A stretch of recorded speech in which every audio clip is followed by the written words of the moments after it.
Bonjour à toutes et à tous, j'espère que vous allez super bien. Par la grâce de Dieu, avec l'assistance du Saint-Esprit, nous lançons aujourd'hui notre série 31 jours pour connaître et rencontrer Jésus-Christ. Avant toute chose, je tiens à préciser que le contenu de cette série est inspiré de mon parcours à l'école du dimanche de l'Assemblée de Dieu, de mon service au département des gagnants d'âme à l'église ICC et surtout de mon expérience personnelle avec le Seigneur Jésus-Christ. Avant toute chose, il est important de pouvoir revenir, de connaître un peu ce qu'est c'est l'origine du péché. Pour parler de comment connaître et rencontrer Jésus, il faut revenir à l'origine. Comment le péché est arrivé dans ce monde et pourquoi nous avons besoin de Jésus pour être sauvés. Dans le livre de la Genèse, Dieu a placé l'homme dans le jardin d'Éden, un lieu parfait, et lui a donné une seule interdiction.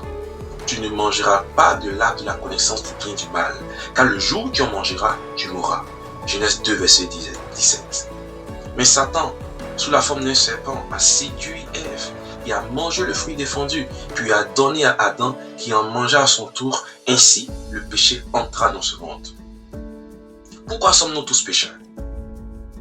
Lors des évangélisations, souvent, on me pose ce genre de questions-là. Pourquoi je suis pécheur, même si je n'ai pas mangé ce fruit? En fait, c'est une question de sang. Tout comme nous héritons des traits physiques de nos parents, nous avons aussi hérité du péché à travers Adam, le premier homme. Le péché s'est transmis à toute l'humanité par son sang. C'est pourquoi aucun homme, par ses propres moyens, ne peut payer par le péché des autres. Nous verrons plus tard pourquoi Jésus est le seul capable de le faire. Quel est le plan de Dieu pour protéger l'humanité? À travers le péché, Dieu a pris une décision cruciale pour l'humanité. Chasser Adam et Ève du jardin d'Éden. Vous savez pourquoi? Non pas punition, mais pour les protéger. Car s'ils avaient mangé le fruit de l'arbre de vie après avoir péché, ils auraient vécu éternellement dans leur état de séparation avec Dieu. Cela aurait condamné toute l'humanité à ne jamais être sauvée. Dieu, dans son amour infini, a commencé un plan de rédemption que nous explorons au fil des jours.